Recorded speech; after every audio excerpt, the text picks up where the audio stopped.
It's about 8 p.m. here in Colorado. I came back out here to the shop after supper. I thought I'd get started assembling this 350 engine we have here to go in a Camaro. But before we do, I want to take you outside and show you something. There is something that I have never ever experienced myself before. Take a look at this sky. Can you all see that? That color is the Northern Lights. It's just incredible, the colors in the sky tonight. Having to kind of bite my tongue here a little bit because I had to go buy myself a brand new engine stand. Check that out. I can't use my big stand because Nicholas still has that W Series Chevrolet engine on there that he hasn't finished. I know a lot of you people keep asking about that, and it'll be coming up soon. But in the meantime, I got myself another engine stand here. I've got my blocks set up here ready to go. I got my cam bearings laid out. I've already got most of my other parts here for it laid out. There's the balancer, clutch assembly, pistons are here in the box. I got my connecting rods, bolts, main caps, rocker arms, most of the new parts, bearings, rings, gaskets. Cam and lifters are supposed to be in that box. So let me set this up and you can maybe watch me stuff a couple of those cam bearings in and maybe some of the freeze plugs. I'll put my cam bearing on the tool here, and I'm going to start with the number 4 position. And you'll notice there's an oil hole in here that a lot of people think has to be lined up with the oil hole in the mains here. Some engines it does, but on a small block Chevrolet there is a groove all the way around behind where this bearing goes in. So I like to put them in with the oil hole at about the 3 o'clock position over what would be on the driver's side. With that hole on the side, when the engine is turning, camshaft is turning, it'll let the oil come in from the side and pull it under the bearing. And I think it allows it to lubricate just a little bit better. And with a few pumps here, my bearing should be installed.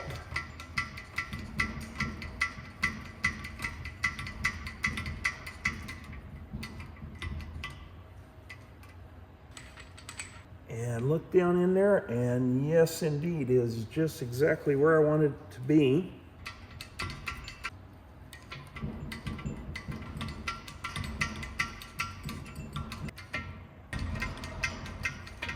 Now, one of the other things we like to do is pull a, I guess I'm going to call it burnishing tool through all of those bearings. You can't see it here, but this tool has just a slight raised portion in the middle here, just by a few thousandths there. And it is made, in fact, this is something Nicholas made on the lathe over there. And if you pull that through the bearings, it will actually kind of burnish any high spots. And as you saw there, that bearing, it went right through as it did on that one. Now that one there's a little bit of a tight spot. We'll just pull that through there with the cam bearing installer. Yeah, that front one could definitely use a little attention. So now let's move on. Yeah, second one has just a little bit of a tight spot. There it is. And there it is through the third one. Fourth one, we knew it would already go through as well as the back. I do need to check the cam, make sure it fits, but the next step here, I want to put the freeze plugs in. Whatever you want to call them, we all know that the common terminology calling them freeze plugs is probably not correct. They in no way, shape, or form will keep a block from cracking if you leave water in it in freezing temperatures. They are actually core plugs. Actually, when they cast this block, they have to have some way to get the sand cores back out of it. So these are the openings where they remove the sand, and then they machine them and put whatever you want to call it, expansion plug, core plug, Welch plug, whatever the case might be, to close it back up after removing the sand. I'm going to use stainless steel plugs. That maybe isn't real common on gasoline engines. I see a lot of stainless steel plugs on diesel engines. I prefer the stainless over brass plugs. Well, certainly over a steel plug, because a steel plug will eventually rust if you don't have good coolant in the engine. Brass plugs are great, they don't rust, but I just really like using the stainless steel plugs. I've just had real good luck with them. They'll never ever deteriorate. They'll outlive the rest of the engine.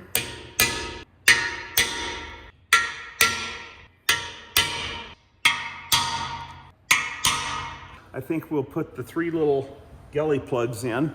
Now these are peened over from the factory, staked over just a little bit there to keep the plug in. And I just use a tapered punch on those and give that a few little taps, and it pushes back the area that has been peened or staked, and that way my new plug will go right in. And then just below the surface. Then, actually it's an old fuel pump push rod here. I'll go across the edge of that and stake those in, much like they were when they came from the factory. So between being staked in and the bearing, sleeve and bearing retainer on there, I have never ever had any trouble with those coming out. I know a lot of times people think they need to tap those and put threaded plugs in, but I do not feel it's necessary on an engine like this. Properly installed, I've never had any trouble with them things ever coming out. Now then, one more we can't forget. Plugging it down in this area here is in the passage where the oil comes from the oil pump, down into this hole, across to the oil filter, through the filter, and then back and into the rest of the engine. If you do not put this little freeze plug down in this area, it will totally bypass the oil filter. The engine will get oil just fine, but it will not filter the oil if that plug is not in there. Drop my plug down in. You have to kind of mess with it here just a little bit, make sure you got it straight. And then I should just be able to tap that down in.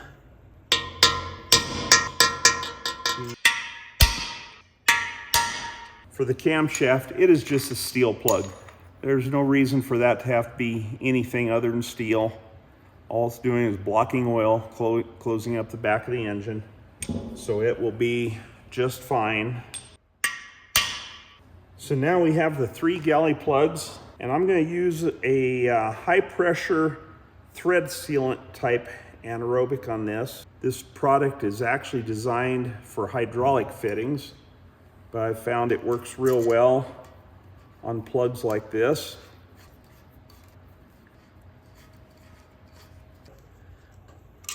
So there, we have all of the cam bearings and core plugs installed.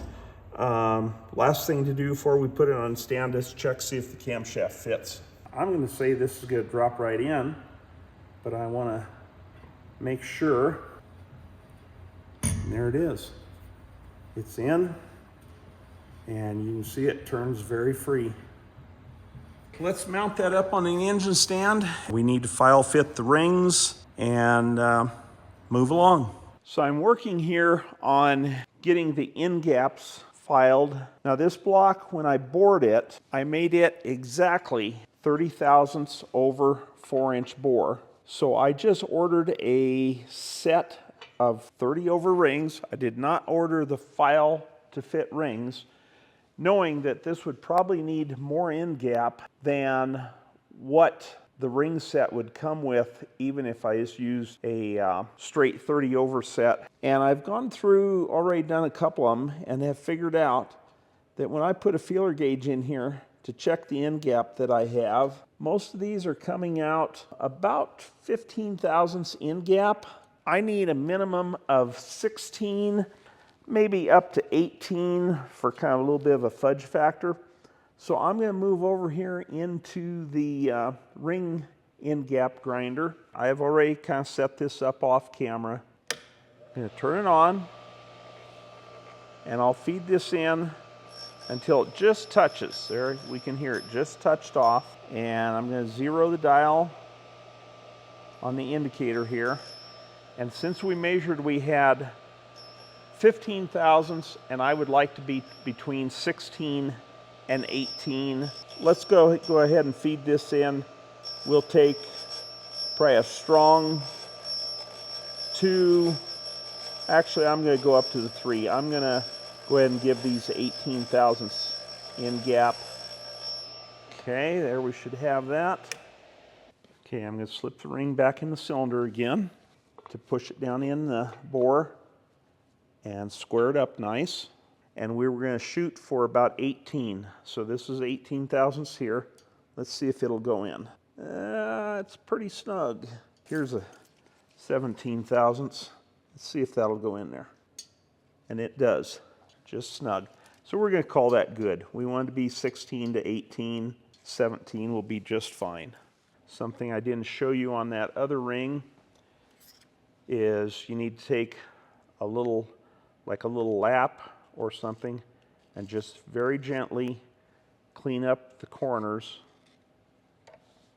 where we've ground to make sure there are no burrs left on that ring that would chew up the cylinder wall or the piston. So now I'm going to check our second compression ring. I'm going to place it in the cylinder, and again I'm going to take my 18 thousandths feeler gauge, which was kind of what we decided our minimum was on this. It fits just about perfect in that ring, just the way that ring comes out of the box. So I'm not going to have to do anything to these. There's some different schools of thought on how wide your second ring end gap should be. Generally, they want it to be at least as wide or wider than the top ring end gap, so that any blow-by gas that gets past that first ring can easily pass its way on past the second ring, so that it doesn't build up pressure between the two rings and cause ring flutter and unseat that ring, unseat your top ring from the cylinder wall. And the other thing is, with that school of thought, if you want the second gap wider than the top gap, you're going to say, well, why are you putting them both at 18 thousandths? Well, the school of thought behind that is that top ring is running higher up on the piston where it's hotter and closes up the end gap more than what the second ring will close up because of the heat, since it's a little bit lower on the piston where it's not quite as hot. If we make both gaps the same, we should not have any problem. Now, the only other thing to check is on the oil ring. We'll make sure that we have at least the 18 thousandths end gap on the rail. I think it could probably run with considerably less than that, and could certainly run with considerably more and would make no difference whatsoever. But that one does measure to have about 18 there again. We should be ready to install those on the pistons. This message is sponsored by Raycon. If you're looking for a holiday gift, I've been using Raycon's Everyday Earbuds Classics, and honestly, they are so good. Out here in the shop, it gets loud. Machines, blasting equipment, parts tumbling, you name it. So when I want to play my music and block out everything around me, these are perfect. And right now, they're up to 20% off for the holidays, so definitely grab them while you can. One of the biggest things for me is multi-point connectivity. When I'm working out here, I keep them paired up to my phone so I can listen to music or podcasts while I'm doing my machining. But when I'm editing videos later on, I switch seamlessly over to my computer. No messing with settings, it just works. And the modes are super helpful depending on what I'm doing. When I'm editing, I use active noise cancellation so that I can focus on my videos without the distractions of what's going on around me. But when I'm in the machine shop, I switch to awareness mode because I still want to hear what's going on around me, like when a customer walks in. Hello? They've also got a super comfortable ergonomic fit that actually stays put no matter what you're doing. Plus, the new colors are awesome. Personally, I went with black because, well, everything in here eventually gets dirty anyway, but there are some wild new colors if you want something that matches your style. Battery life is great too, with up to 32 hours with the case, and if I'm low, 10 minutes of charging gets me 90 minutes of playtime. Over 3 million people already love Raycon, and with the 30-day happiness guarantee, there's zero reason to overpay for big brand earbuds that don't sound any better. The Everyday Earbuds Classics are here for the holiday season. Raycon audio products are up to 20% off this holiday season. Just click the link in the description or go to buyraycon.com/JMZ to save on Raycon audio products site-wide.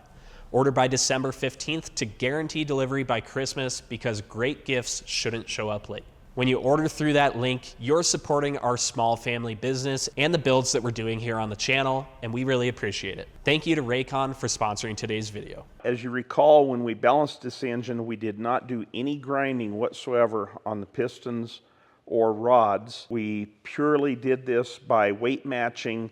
So I'm going to go through this morning. I'll probably just put this on time lapse so you can kind of watch what I'm doing here. But I will be numbering our rods so that I can keep track.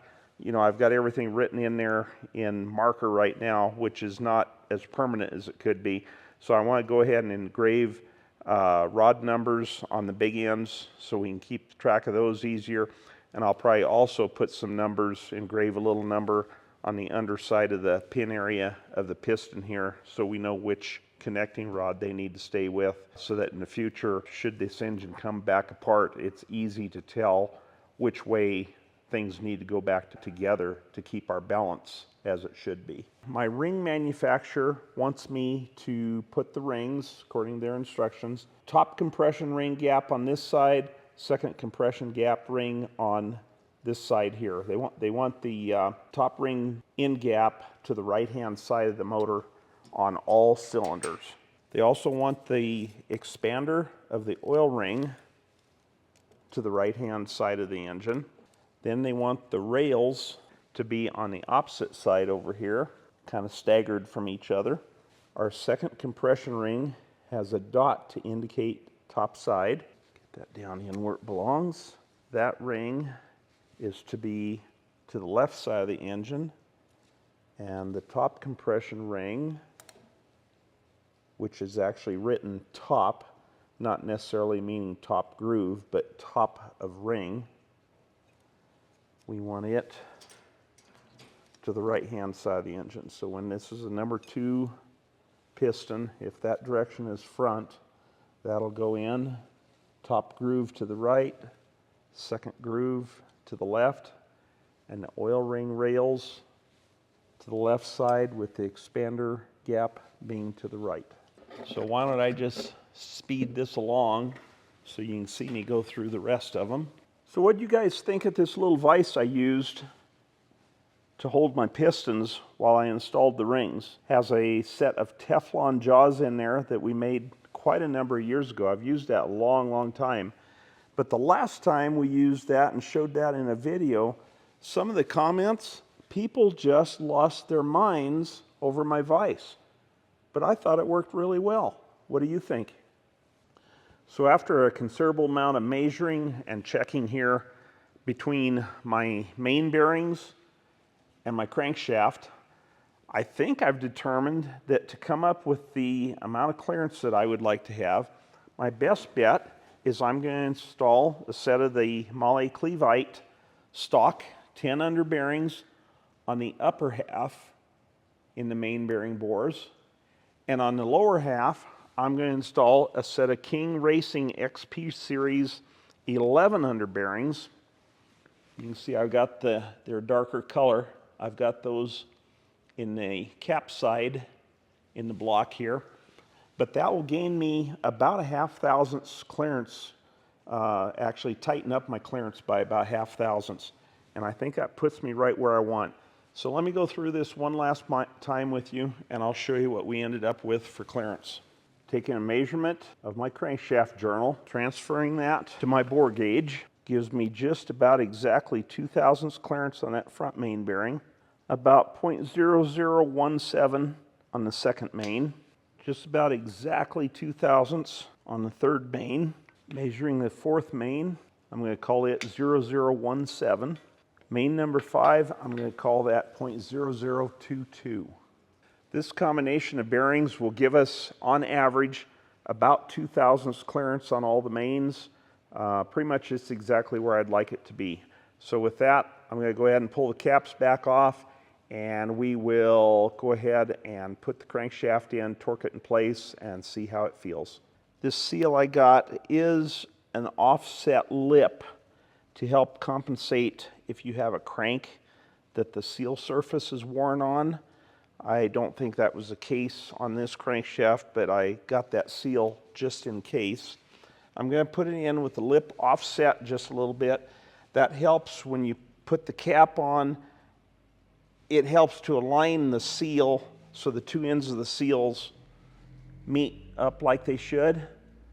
So now I'm going to put some assembly lube in the bearings. I'll put a little bit on the seal itself. There, that sat down in there nice.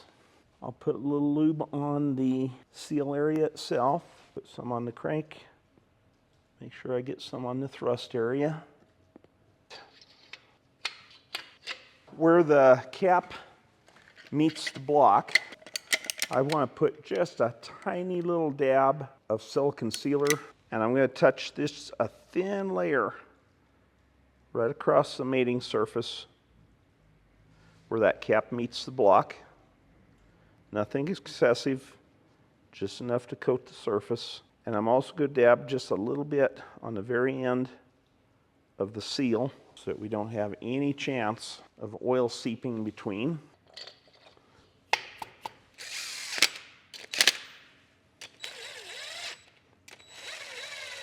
Now this rear cap does have a dowel here to line it up front to back, but it's not a real tight fitting dowel, so we still want to take a rubber hammer here on the end and a big hammer.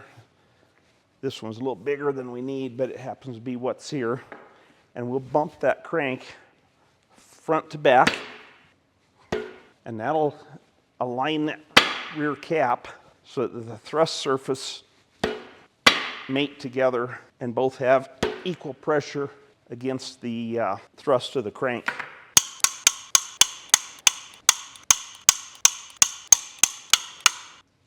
Nice. I'm going to say that's probably give or take 3 thousandths. Looks like we're about on 0 on the indicator. And when I pull it back the other way, about 3 thousandths, maybe just a shade more, just like I thought it was. Standard transmission, we don't want to have a lot of in play in that crank because they're going to be pushing that all the time, every time they push in on the clutch. I need to check and see what kind of clearance we're going to have between our rod bearings and the crankshaft. So I've taken one of our 10 under bearings, put it in our connecting rod. I've got my crankshaft I ground, so I want to measure between this journal and the inside of the bearing when the bearing is torqued inside the rod. Yep. So I've got the bearing in here, 10 under bearing torqued on.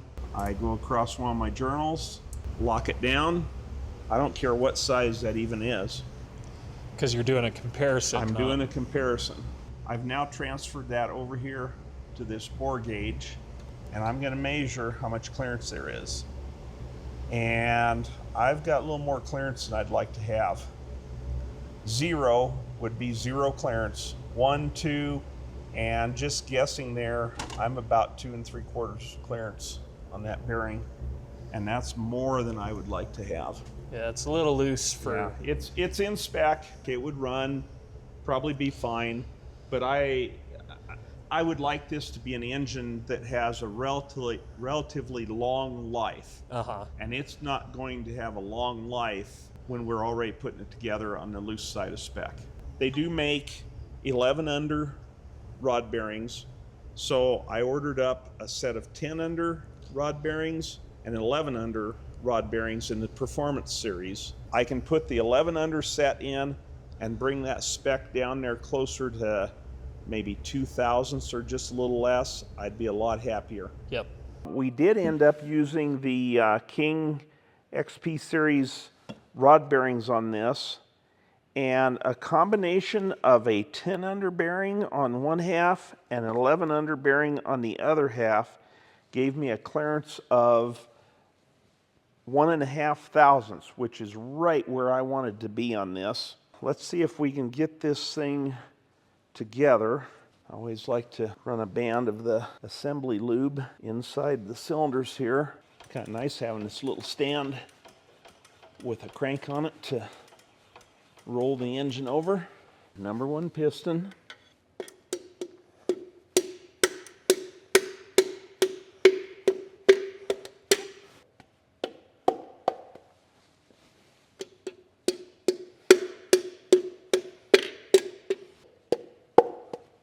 Okay, and we'll put some lubrication on. And cap number 1, cap number 2.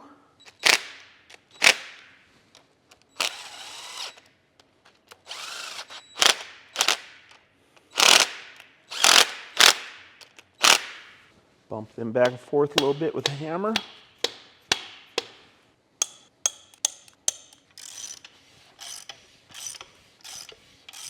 Turns real nice. We have sufficient side play. Piston's a little bit below the deck. Hopefully with the correct head gasket we can get our quench height correct. So I think we're ready to just go ahead and stuff the others in. Let me speed that along for you here.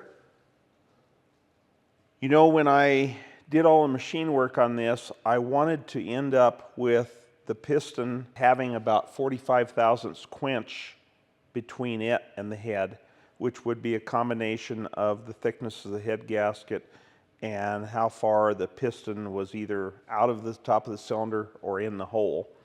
My intent was to use a 30 thousandths head gasket and have the piston 15 in the hole.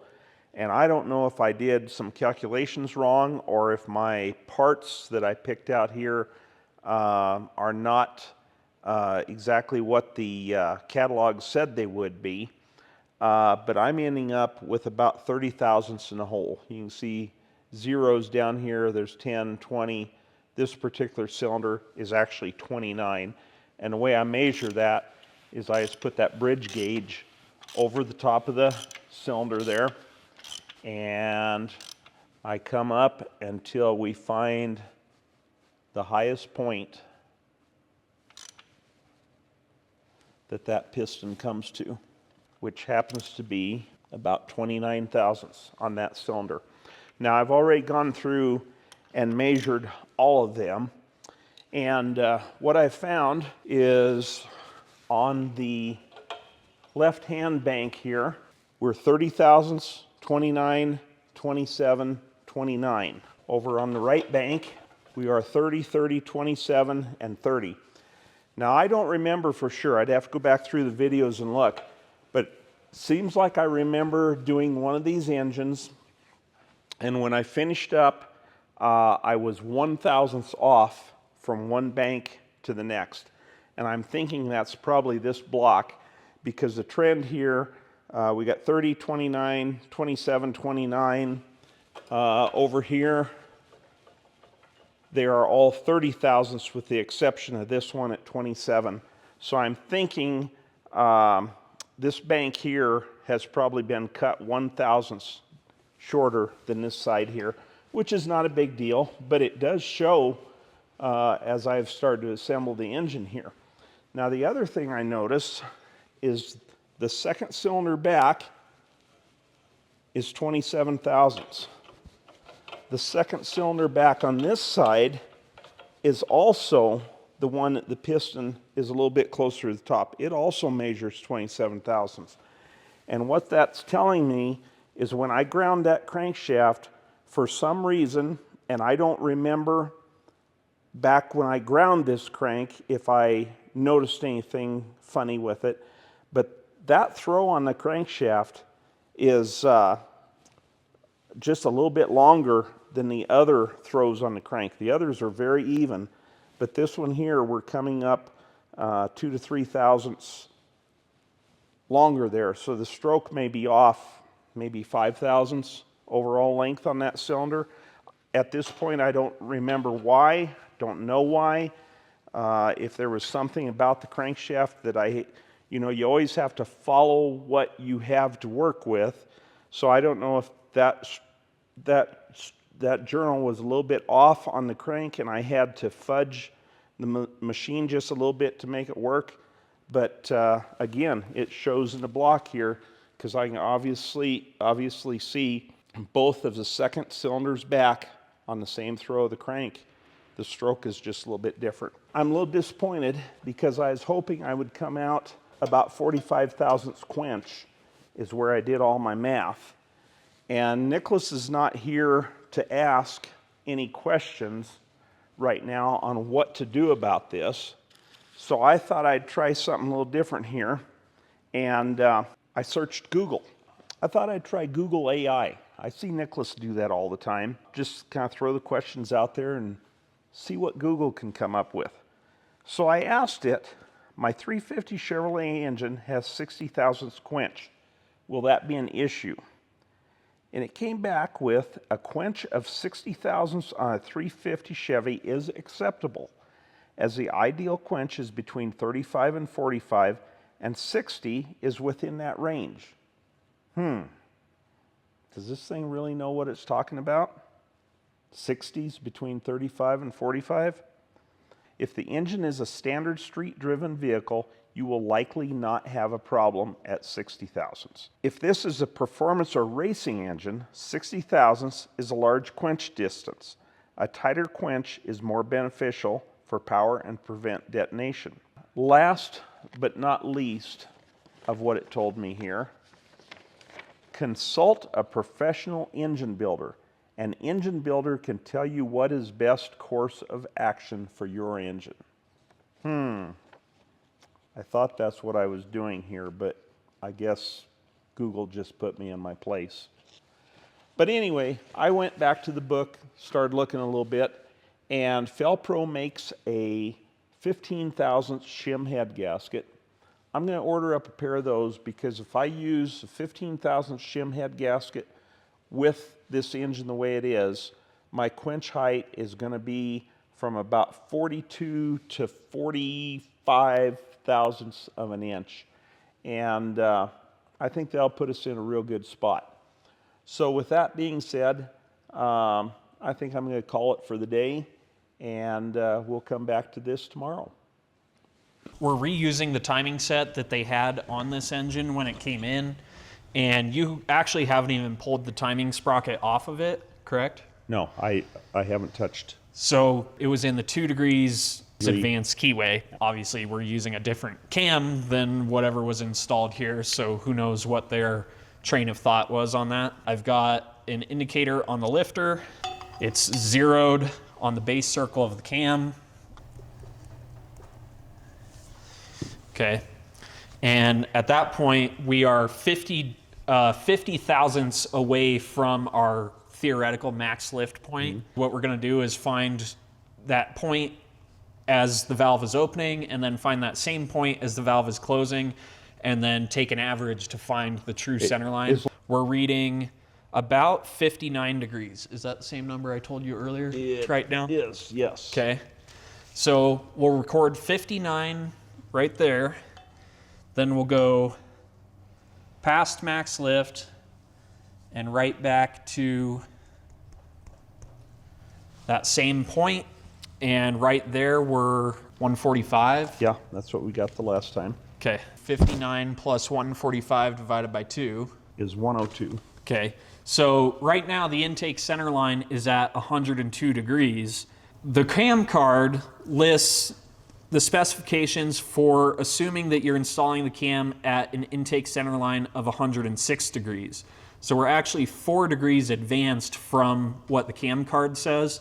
That's not to say that you have to use this number, but that's kind of your starting point, and then you can make judgment calls on if you want to shift performance by retarding the cam or advancing the cam to either try to get a little more low end, try to get a little more top end, or so on. We're just going to put it in the way the cam card says. So with that said, going off the intake center line method, we know that we are 4 degrees advanced. I'm also going to check, they list your valve timing at 50 thousandths lift. They list the open and closing points.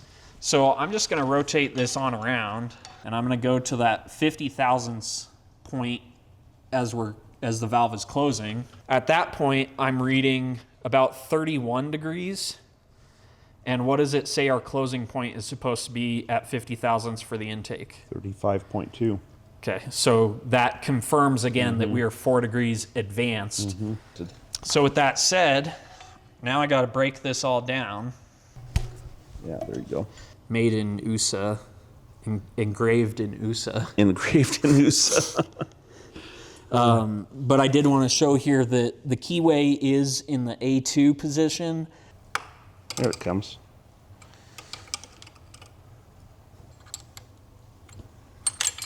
There it is. Let's put it in just the way the manufacturer ground it. as a starting point. Yeah. Good.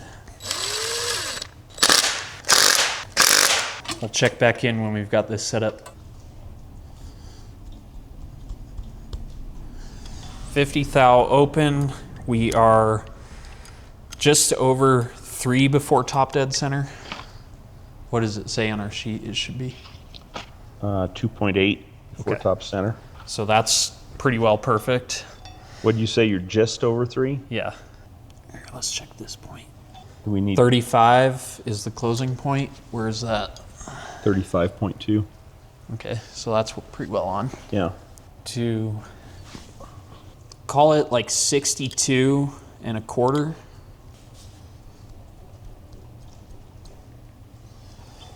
And call it 147 and 3/4. 105. Okay, so we're still, as far as our intake center line, the numbers we're getting are still slightly more advanced than where we want to be. But when you check the opening and the closing point on the intake, Opening and closing are right where they should be. Okay. But that's why I do like to check both the center line method and actually looking at the opening and closing points. Yeah. So I can put it together that way and See what happens. okay. Be fine by me. Don't blame me. Gotta blame somebody. Dog's not here. I did my part. I have this set up with the recommended length push rod. Okay. So like whatever, not stock, but whatever they recommend with roller lifter conversion. With our roller lifter conversion camshaft, the starting point they recommend a 7.3 inch push rod. Okay. So I've set up a checker push rod here to about 7.250 inch length because we're going to assume that maybe 50 thousandths preload. We probably won't have quite that much, but just for the sake of doing this. Get you in the ballpark? Yeah, get us in the ballpark. So then I used this fancy little tool you 3D printed here to hold a dial indicator out here that will measure the Sweep. of the rocker arm across the tip of the valve. And I've got another indicator here that'll measure my valve lift. Okay. Now the cam we're using has right at 500 thousandths lift. If I try to roll the engine over and use the lifter to push the rocker arm open, the hydraulic lifter tends to compress a little bit because of our spring pressure here, so we lose accuracy there. So I don't know why I can't just manually push this rocker arm open and measure my 500 thousandths here. But anyway, there'll be 5 turns on this dial here, and let's measure how much sweep we have. Okay. Okay, so there's 100, 200, 300, 400, and there's my 500 thousandths lift, roughly. How much sweep have we got? Like 70 thousandths. Yeah. Pretty wide. That's definitely wider than we probably would prefer to be. Now show us when you adjust that, because you've adjusted and played with it to find the shortest sweep, right? Yeah, and I don't remember what that number is right off here. We're gonna have to Play with it a little bit. play with it a little bit again. But anyway, you can also, I had some marker on there Yeah. you see where we're contacting the valve? Yeah, so it's pretty wide, but it is relatively centered. Relatively centered. It's a little bit to the outside. Yeah. Top of this again. This indicator is kind of a pain because it's covered up here, so you can't pull the... Have you tried taking that off? No, have you? Yes, and it doesn't help because there's a spring and everything up in there. Oh, yeah. That's funny. Okay, I'll zero that one again. So really watch what that needle does when we move this. 100, 400. There's my 5. How much did it move? Okay, so it moved 20 out, and then it came back to 0 and went about 7 to 10 back the other way. So a total sweep of only about 30 thousandths. When I was checking this out with the stock length or recommended length push rod, I was getting about 65 thousandths sweep. Yep. And all the way down to, with the 300 thousandths longer push rod in there, what we've measured here right now, it was going 21 direction and 5 back The other way. the other. So overall 25. At 250 thousandths, it was 25. And then as you go back shorter, you end up with 31 way, 15 the other, 40 and 30. Yeah. So it didn't wipe super well, but you can see it's pretty far outside. Way far to the outside. We have got to come up with a happy medium here. Our preference would be to have it be the shortest sweep again, but there's a limit to how far outside you can be, and that's starting to push pretty far outside. I don't think it's pushed so far that it would be a problem. I think it would be fine, but it's getting... It's getting there. Let's shorten the push rod up and bring our sweep pattern back in toward the inside a little bit, but also have a long enough push rod so we're getting a shorter sweep pattern. So what I ended up doing was I ordered up a set of 150 thousandths longer push rods. Longer than what the stock recommended push rod is. So let me set my checker push rod to that dimension now. On the rocker arm side, I think that was another thing you had commented to me, is that when you had the shortest sweep... When we have the shortest sweep with the longest push rod, I think we start creating some geometry problems on the push rod side. Push rod side, that's what I meant to say. You know, it'd be nice to spend the money and have a custom set of rocker arms made for this. It's not realistic But on it's not, this type it's of not engine. realistic. You just added half again the cost of the entire engine Yeah. just in your rocker arms. All right. There's 50, or I mean 100, 200, 300, 400, 500. Okay, so you went out to 40, and now you're at about 37. And let's see what our pattern looks like. Let's get a visual of where it is. And then we probably need to pack up and go to Thanksgiving dinner with Grandma, because Grandma. Mom's going to get mad at us here in a minute if we don't.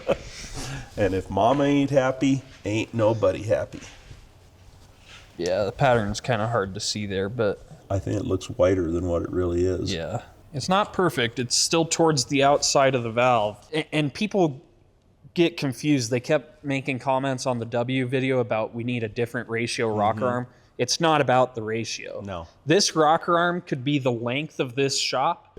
It could still be a 1:5 ratio, but the overall length could be the same as this shop. Yeah.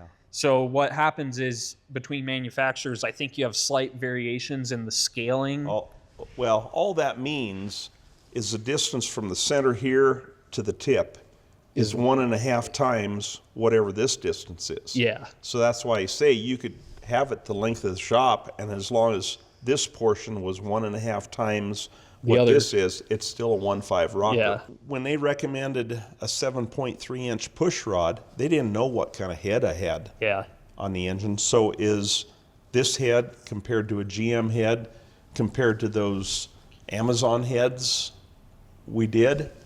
They might be slightly different and all the way around. So Every engine's different, but that's why we took the time to set up the tools and, you know, get a good compromise. Seriously, Mom's going to get mad at us if we don't go right now. Okay, let's go. Bye. Happy Thanksgiving, everyone. Although when this video comes out, it'll probably be closer to Christmas.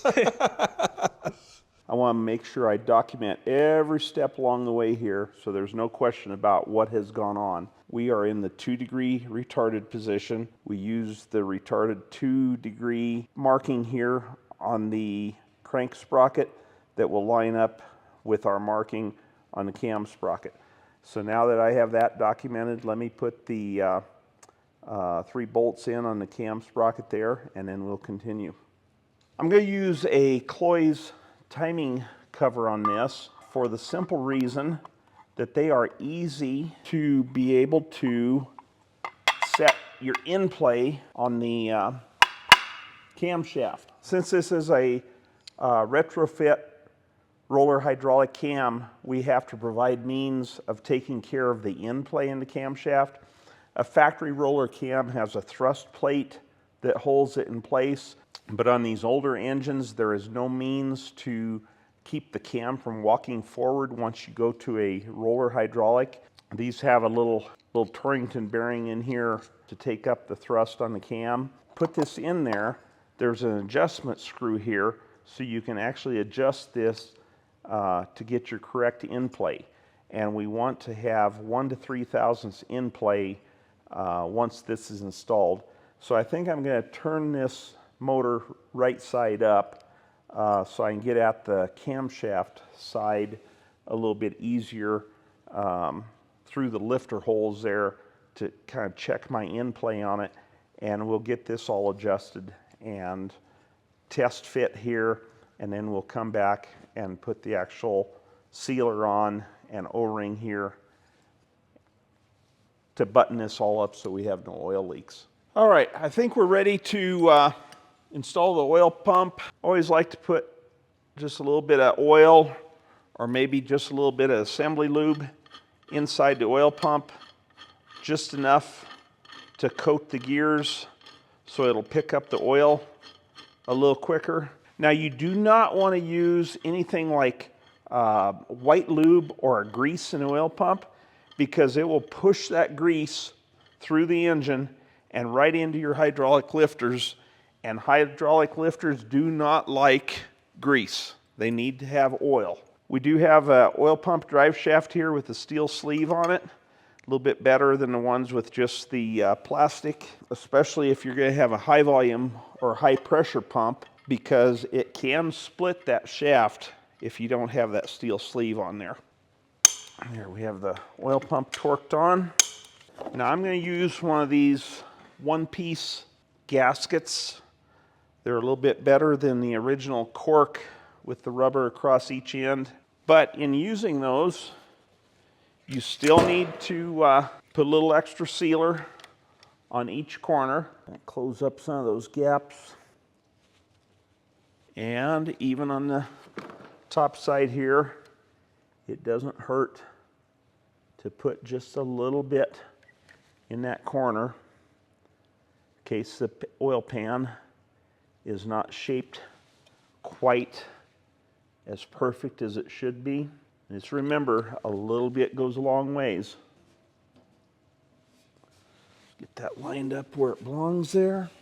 This gasket actually comes with new bolts with lock washers.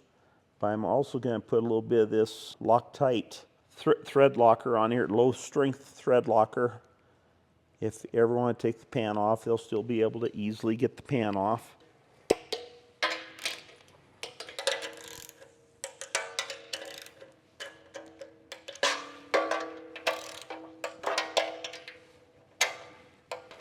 All right, pan is on. Install a drain plug here. Did have a new gasket on that. Do have a brass tipped fuel pump push rod. Since this is running a steel camshaft, that'll wear much better than if it was a steel shaft against a steel cam. I'm going to put just a couple of short 3/8 bolts in there where the fuel pump will go on, just to hold that in place. one other bolt we need to put in is this one right here, if there are no other accessories that bolt on there, because that goes right through into the fuel pump push rod opening. And if you do not have a bolt in there, you will have a pretty massive oil leak. And I think that is probably what went on with this engine originally, because the owner told me that they had a huge oil leak on this that they never could figure out. And when this engine came into our shop, there was not a bolt in that particular position, but there will be now. Now you have to be careful. You use too long a bolt in there, it will hit the fuel pump push rod and give you trouble. Let me show you how easy it is to install a balancer with our puller from Bonafide Tools. So my balancer I'm going to use, I put just a little dab of silicone in the keyway there, because sometimes these can seep oil past the key if you don't have some sort of sealer in there. So I start the balancer on. We have a bolt that screws into the end of the crankshaft. You want to make sure you put it in, grab plenty of threads there, because you wouldn't want to pull the threads installing the balancer. And then this sleeve did not come with the tool, but it helps a little bit there, so I don't have to thread it on quite so far.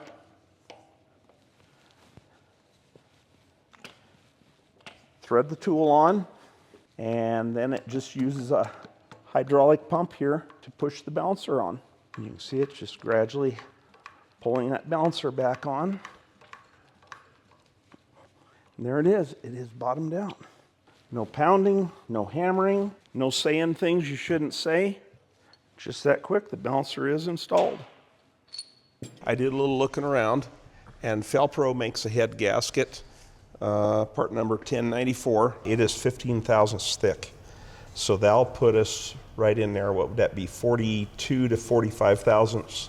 Yeah. Quench height. And this gasket does have some kind of rubberized coating on it. Is that what you would call that? Yeah, I suppose. You don't put anything else with it. Go ahead and put those on. Just out of habit, I've always put them on with the printing up, Yeah. and the embossing up. I'm sure somebody will tell us Whether that's right or whether wrong. that's right or wrong. Okay. Bye-bye, pretty pistons.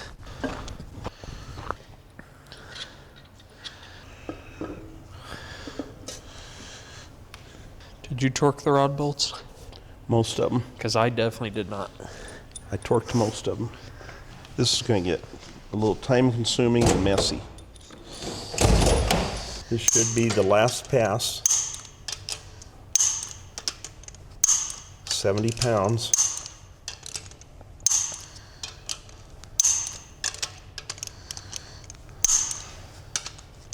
And then I think it's lunchtime, isn't it? I think so. So we can let this sit. And then when we come back from lunch, we'll go through one more time, just make sure everything's still there. What? I was just thinking, we're not making ourselves look very efficient, because we had a clip and I said, hey, we got to go have Thanksgiving dinner. And then we bolted the heads on it. And we're like, hey, we got to go have lunch now. Maybe we can stick the lifters and push rods in and go have dinner. Go have supper then?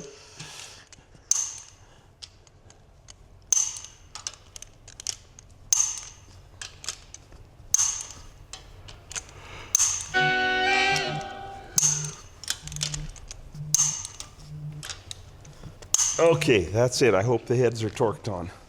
Lifters going in? Yeah. Are these special lifters or? They're the ones that were recommended with the camshaft.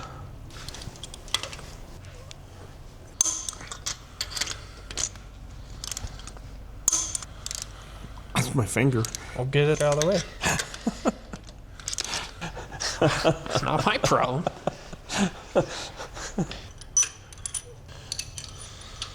And the valve tips? Yes. Oops. Yeah, it's a little drippier than. Is it? Yeah.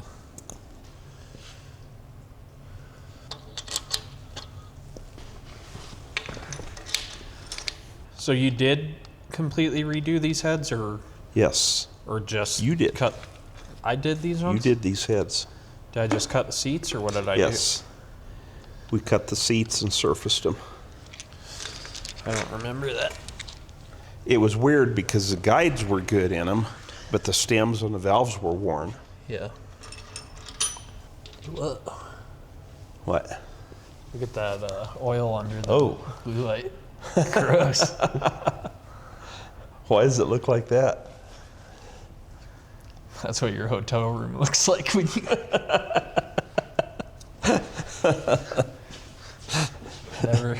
Never bring Never bring a black light or black blue light to or a whatever it is. hotel room. I don't know. I think they look pretty good, don't they? They look all right. Yeah. At least at this point till we... Well, it's like, for instance, this one, you could make it a little bit better if you went one way or the other, but if you do that, It makes the other that one one worse. worse. So, okay. So I rolled the engine around so that we're at top dead center on the compression stroke of number 1 cylinder. That way we know that both of the intake and exhaust lifters are on the base circle of the cam, and that's where we need to do setting our Okay. preload or whatever. Yeah, it's kind of hard because these lifters are a little squishy. But what I'm doing here is just trying to have a friction feel on the push rod, and I'm turning the push rod while I spin that adjuster nut down. And right there, I can feel where it just got a little bit of tension on that, meaning we're at 0 lash. And then you said the instructions say 3/4 of a turn is probably where we need Yeah, to I be. think 3/4 is where we want to be on this. Okay. I'm just going to put this on and basically eyeball it. Yeah, I think that's good. All right, same thing on the intake side here. That's 0. There's 3/4. Double check our alignment here. Looks pretty good. So at that point, we can just roll through the firing order and, in other words, turn 1/4 of a turn at a time and go to the next cylinder in the firing order, and we'll know that then at that point, that cylinder is on the base circle of the cam for both the intake and exhaust lifter, and we can go through the firing order, set all of our cylinders, and we'll have our rockers adjusted. If anybody sees where this is all chewed up from wrenches on these rockers, that was not us. Whoever built this motor the last time really got aggressive with their wrenches. I'm already there pretty much. Yep. I'm amazed at the stuff you can find on the internet. It's literally all out there. It's not if you can, well, it's not if it's out there, it's if you can find it. So what are you doing here? Okay, I'm experimenting. So I'm so sick and tired of every time we build one of these motors and we have those aftermarket valve covers on there, that there are no baffles in there because they have to make clearance for the rocker arms, so they leave all the baffles out. And then you put a PCV valve in there and it sucks all the oil out of it. In fact, I think that 351 Windsor we did a while back, we realized that's what the case was, and I can't remember just what we did on it. But then a while back you get a message from the owner that, hey, I got oil problem. Yeah. And I don't know for sure, but I'm pretty sure that's what happened is he put his old stuff back on there. So anyway, these old Chevrolets used to have the breather. It came right out of the back of the block here and had a little canister in here underneath the manifold to kind of separate the oil. And I'm trying to figure out if I can do something similar on this newer model block. They don't have the opening back here anymore for that, but I'm wondering if we can pull that right out of the bottom of the bottom side of the intake manifold there. Okay. So these two mounting places right here are for an old school coil. Well, they've got an HEI ignition going on here. There's not ever anybody going to mount a coil like that back on this manifold. So I'm gonna drill down through this tower, cut it off, and thread it for a pipe fitting. Okay. And that should give me plenty of clearance underneath the distributor here for a hose to go on there. And I'm gonna mount my PCV valve right there and see if I can get cleaner air out of the engine and then onto a catch can. Okay. And I guess if it doesn't work, we put a plug in it and No harm. no harm done. So let's see what happens here. I started doing this on the mill out in the other shop and then realized how nice this is. This is a with the good float machine table. for. Yeah, because I can just float around wherever I need here.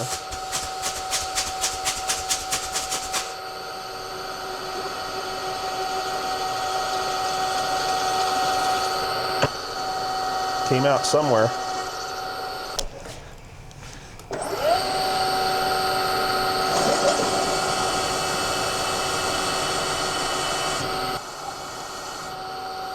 You know what? Let's stop right there. Well, here's my thought. Let's stop there. We can put an elbow on here, I think, and come out here, have plenty of room. Okay. And then if we leave it like that, I could also tap in from the bottom side and possibly put, if I had to, some sort of a baffle on the inside to separate the oil. That would be good if we could figure out a way to do that. If we could figure out to do that. So let's stop right there.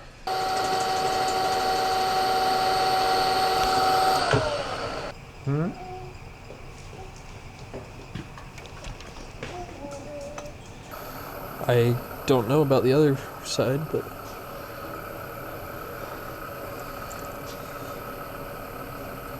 I we'll will finish tapping that out, and yeah, and I'll run to the hardware store. I'll get some fittings and stuff, and actually, you going home here, I'm probably going to keep working on that motor towards getting it ready to go onto the dyno. okay, sounds good. Not a whole lot to finish up on it until we're there. Yeah. Okay. Hey, that worked kind of good. Tell Grandpa bye. Bye. Oh, big hug. Oh, wait. Well, sorry about that, everyone. I meant to have the camera on while I was torquing, or while I was installing the manifold, and I guess I thought I had it on, but it wasn't on. So anyway, I'll turn it on here now, and at least you can see me go through and do some of the torquing on the intake manifold here.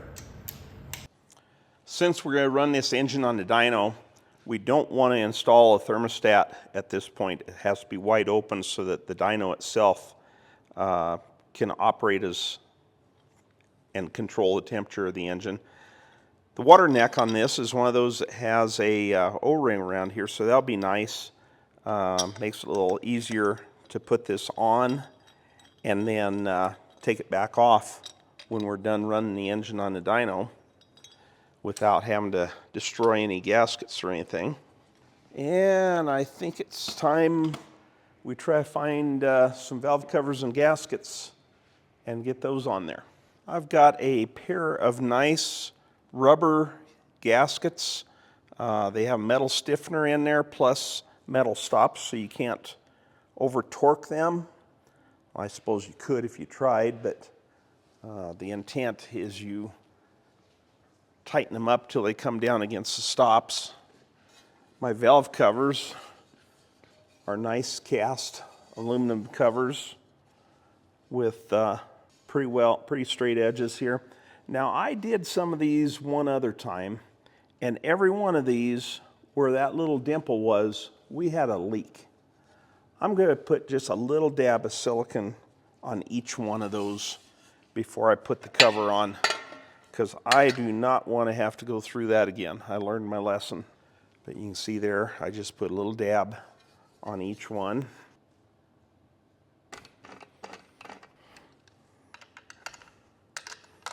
Okay, there's the first cover.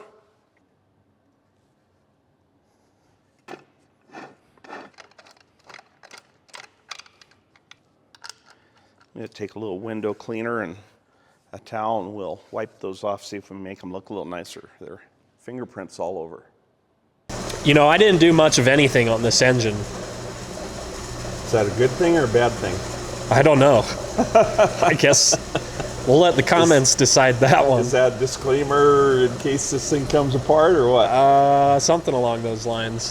But we've got this 350 that you just, in this video, you just finished assembling. So I guess I did kind of help with You did some of it. a little bit of stuff here and there. You did the heads on it. You helped with the valve adjustment. Helped with the rocker arm geometry a little bit. Yeah. So we've got our dyno rigged up. We still haven't gotten the building done for the dyno to be, you know, permanent or whatever, Right. but we've got it rigged up here. Winter caught And me. right now we're starting with just the Phytech fuel injection system on here rather than the customer's carburetor. We've just had good luck with getting them to start up and run so that we can kind of go through a little bit of break-in and check things. Make sure our engine is good before we dick messing around with the their carburetor. Yeah. So should we start it up? I programmed in the, you know, did the basic setup on the fuel injection deal so it can start, you know, it has a starting point to start learning. Okay. But our plan here is try to get it fired up, check timing, probably. Get the timing set. Make sure we have oil pressure, that kind of stuff, right? Yes. And then maybe start kind of giving it some load to try and break in the rings and so on. Yeah, I would go ahead and put a little bit of load. Yeah. I mean, not hot rod load, but I would put a little load on it right off the bat. Okay. We did show you doing a little bit of plumbing work here. We decided to try one of these catch cans and see if that helps me, because we've had trouble. Every one of these we've done, they've had the aftermarket valve covers with no baffles in the valve cover, and we end up with trouble with, if you put a PCV valve in there, it starts pulling oil out of them. So I plumbed this back in, a hole in the back of the manifold. I think we showed that earlier, and we're just going to experiment, see what happens. It's complete experiment. That's all there is to it. Okay. So shall we fire it up? I'd say so. Is this pretty special to feel like you're back in 1978? The glory days, kind of? It does, except I didn't have anything like this in the glory days. Are you ready? I'm ready.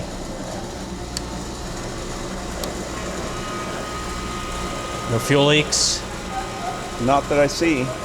Your dog did not like that. Should I go for it? Go for it.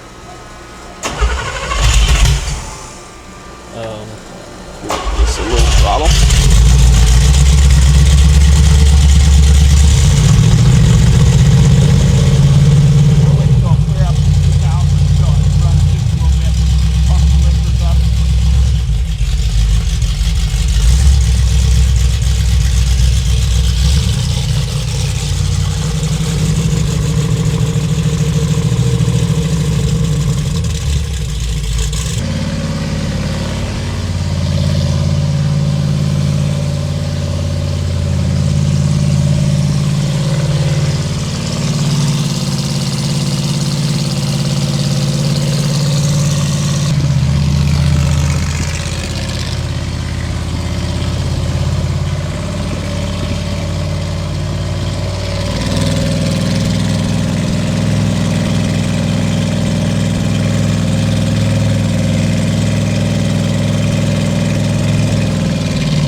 We did a little bit of messing around with the timing. I've got it set so when it's revved up there, we've got about 34 total. Oh, okay. I think we've got everything to where we can do a run. I think so. I think we're ready. Give it a go. And so far it's sounding good. Yeah. Unless you hear or see something I don't. No, I don't. Okay, if you think something sounds wrong, kill it. Okay. Because Okay.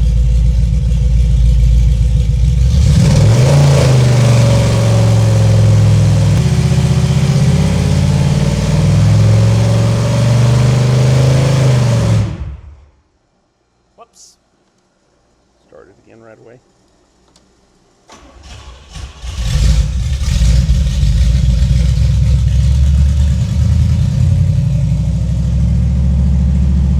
Again, our numbers for the camera, our numbers are not, our dyno is not calibrated. Right. So the numbers are, what's the right word for that? They're subjective, kind of. All right. We're looking at qualitative increase, decrease, etc. We're not looking for a specific number. We're looking to see changes in those numbers. Yeah. Should we go 2 to 4? Yep.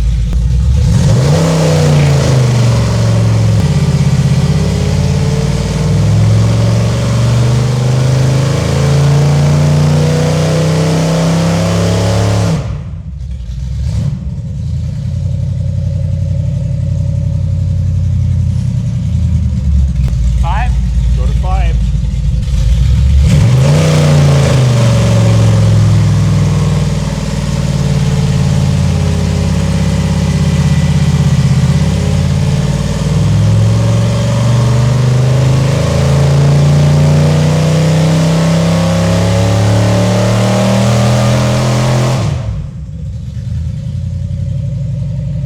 Horsepower is still going up.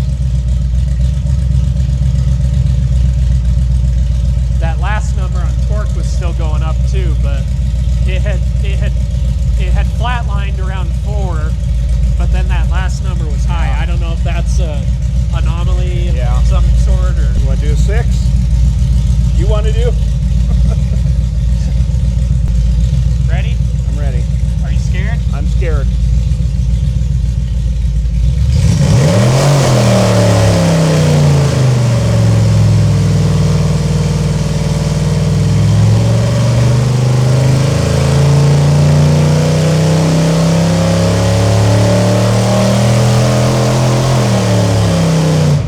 What was that?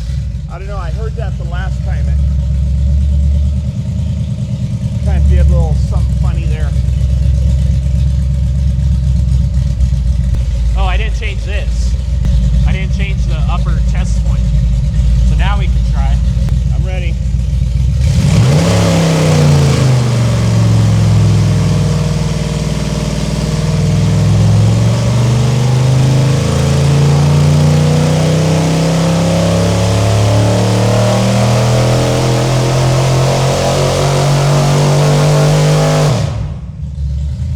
Why is it doing that? I don't know.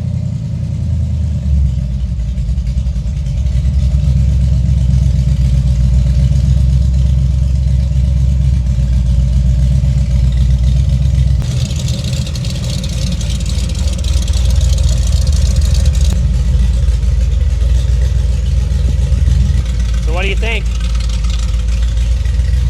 I think I guess the only other thing I'd like to try is adjusting the timing a couple degrees each way. Yeah. See what happens. Okay. Why don't you shut it off for a little bit, Okay. and maybe we'll get some better marks on there so I can see better. Well, let's talk for just a minute for the camera here. When it's getting up in that 5,000 range, there's a little bit of a, I'd call it a flutter. Yeah, there's a flutter in it. It doesn't sound quite right. We need to do some more thinking or diagnosing on that, but what you wanted to do was maybe do some runs into that like 4 to 4,500 range and bump the timing 2 degrees one way, Yeah, 2 degrees the other. I want to see if we can get any more out of it. See if that makes any Just change. a little bit. I mentioned that our dyno has not been calibrated. The way you calibrate it, long story short, you hang a known weight from the absorber then you calibrate the load cell based on what that torque from that weight would be. That's how you calibrate it. The other thing on our numbers that we're getting is those are not corrected at all. That's a measured number from the load cell. Most people, when they're talking about dyno numbers, they have a correction factor that takes into account, the humidity and the temperature to get the density of the air and The altitude. all of that stuff. We're not doing any of that. But I just want to put that out there for people. Well, and I know people have been all over us about, calibrate your dyno. It for what we're doing here, it doesn't matter. We're not bragging about the numbers we're getting. No, we're not here to brag about numbers. We're here to compare numbers when we make this adjustment compared to that adjustment. Did it change for the better or for the worse? I don't care the actual number. I just want to see if it helped. Yeah. If we were trying to sell this specific package and advertise it on the internet, then That'd we be a would need different to deal. have solid numbers to make sure we were advertising it right. But that's not the goal here. The goal here is making sure this engine is sound before we send it out the door for a customer to go through all the trouble to install it in their car. Let's do a couple tests there, and then I guess think on... Yeah, and then we go back to the drawing board and think about what we want to do with it.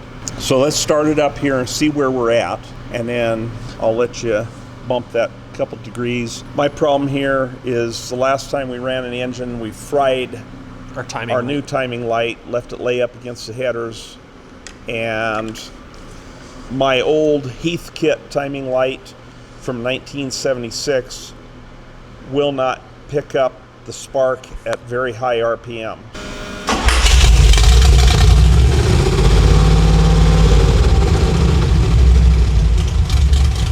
Sounds just like a modern fuel injector car when you start it. Yeah.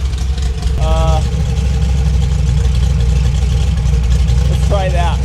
Go just a little bit more. That's too much. Too much? Yeah, there.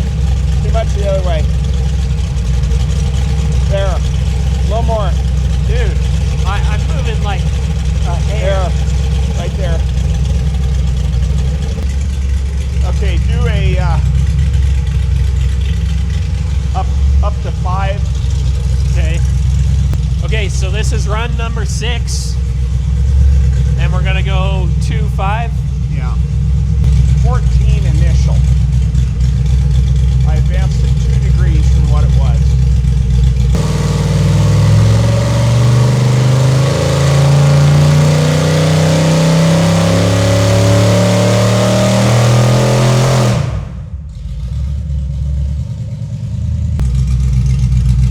Did it like it all the way across? Yeah, I guess.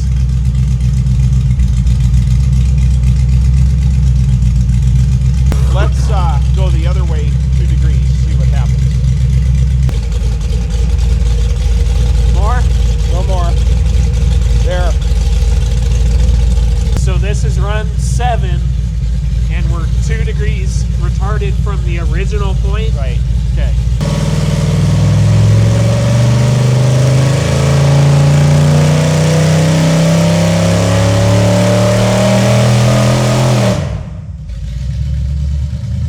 It starts fluttering right at 5. But it didn't run before, did it? I don't know. Okay. So we're higher on the new run, higher, pretty close to the same, lower, pretty close to the same. It's not making significant changes either way. Okay, let's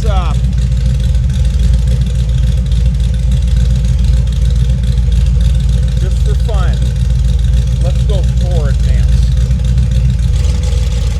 Oh. Let's see, 10, 12, 14. Back up just a little bit. Up there. Okay, run 8, 36 total. Or 4 degrees advanced from the the very first place we started.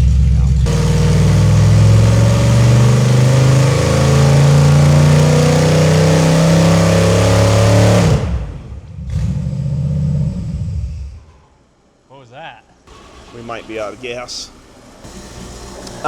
So this will actually be run 9 with it 4 degrees advanced from where we initially were, but we have to redo it because the tack wire fell off the distributor, so the ECU wasn't able to pick up that the engine was turning, and it wasn't. Shut the fuel off. Yeah, it kept shutting the fuel off. So.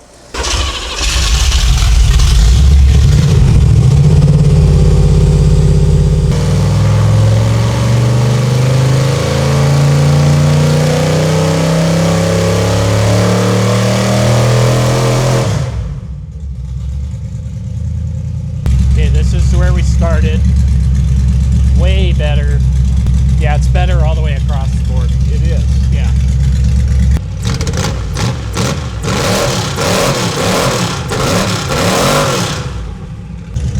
Okay, so we're day 2 here of running this engine.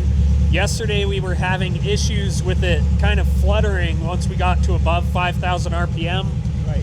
We asked around all of our buddies that do dyno stuff, and we got different answers from every single one. One of them gave us a different answer. But one that maybe made sense to us was the capacity on the absorber, the brake absorber, because we can change the capacity to have it work better for smaller engines versus more powerful engines. So we made some adjustments there. We're gonna try a run to 6,000 and see if it fixed it. If it changes it or what it does. Yeah.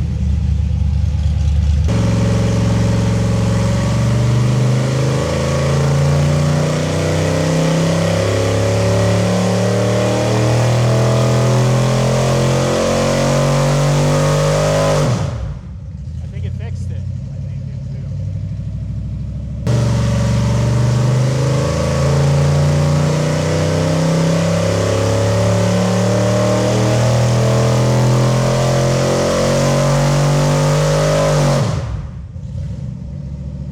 Okay, so are we gonna put the carb on? Is that, we're happy?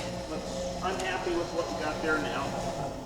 So we've put their carburetor on it. We've put our other air fuel gauge in so that we can get some information off of that, Right. hopefully. But again, carburetor theoretically was tuned by somebody else, Yeah, but we don't know if this thing ever really ran for hardly enough. we have no idea how well it did or didn't run. Again, it just like the rest of the motor, it looks almost new, other than it had been sitting around. It was a little bit dusty. We hooked the fuel up to it here, and maybe it's a problem that our pump is putting out more pressure than the stock pump they had on this motor. But I did notice right away, the floats did shut off the fuel, but they're too high. Fuel's too high in there. We're gonna have to probably adjust that down depending on how it runs. Okay, ready? Yeah.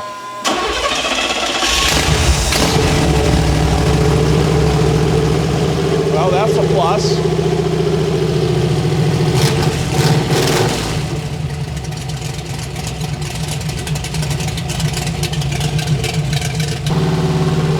Oh, we need a spring on that. Okay, now we're ready.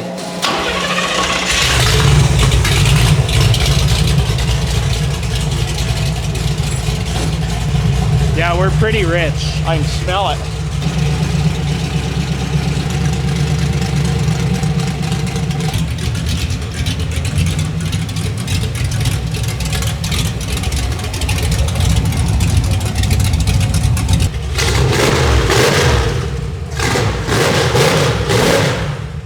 Why don't you just do a baby run, do a up to 4.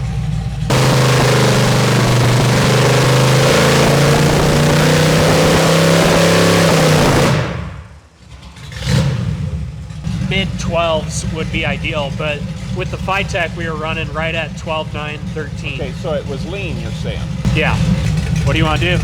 I'm gonna say do your, I don't know, do you want to do it to 5 and then 1 to 6? Or just go for 6 and be done? Let's just go for 6 and be done. Okay.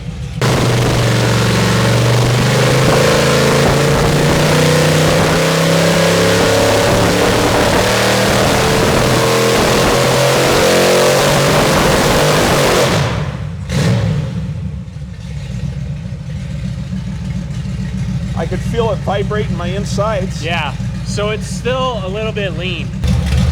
Shut it off. Yeah, if you're done. Too high. This is the carb. This is the Phytech. Okay. It's super comparable. Yeah. When I get to the point of doing the video, I'll graph that over each other so that we can actually see. And I don't know what. So what is the tolerance or repeatability of our dyno? Yeah. You know what I mean? Like. Just the fact that it runs twice in a row, we consider it a win. Yeah. Pretty much. I'm pretty impressed at that carburetor. Yeah. I wonder if somebody did a bunch of work on it already to get it there, because I've never taken one out of the box And had it run that well. Yeah. It did run well. Yeah. I'm going home. Yeah. Let's call it a day. Go home really happy that just a simple adjustment on the dyno itself Fixed the flutter. fixed the problem. I was a little scared, but Well, I had mixed feelings on that. I was scared it was going to be something inside the engine. I was worried about our valve train. yeah. So I was hoping it's something with the dyno. But on the flip side of that, if it's something with the dyno, it's going to be a more expensive fix Yeah. than trying to go back into the engine Yeah. and make something right. This is the most powerful engine we had on here. The next one in line was that 351 Windsor, and I don't remember how many horse it was making. I don't think it was over 300, was it? But you know, on top end, it didn't sound exactly right either. No, and we were blaming the ignition. Yeah. Horsepower is only 250. It had pretty good torque. Pretty flat torque. Yeah. Of course, all the lines look pretty flat when you only have 6 data points, but I'm sure this dyno was cool in 1978, but It's a bookkeeper. Hello. Really, I didn't spend that money. I really didn't. I did. Okay, so anyway, I don't know if we have a lot left on this one. This might be it. Kind of be the end of it. We're probably going to tinker with the carb a little bit more, and maybe we'll get a clip of that, but otherwise I think we need to move on to the shop 350, Yeah. get it assembled, 'Cause get we it on the wanna- dyno. We want to compare it to this one. Yeah. With the biggest difference being flat tappet hydraulic cam compared to roller hydraulic cam. Yeah. I mean, the engines there's differences between the two, but the biggest thing is the camshaft. Yeah. That reminds me, I need to get a manifold ordered to go on it. Okay, you should do that. I don't know if we can get it done, but I'd like to have that on the dyno before we leave for PRI next Wednesday. I don't know why we can't. So stay tuned for that. Like, subscribe, Yeah. buy a t-shirt, Thanks for staying with us on this. and we'll see you at PRI show. Yeah. Say hi to us. Ask for a picture with the cleaning guy. That's an inside joke, but we won't go into it.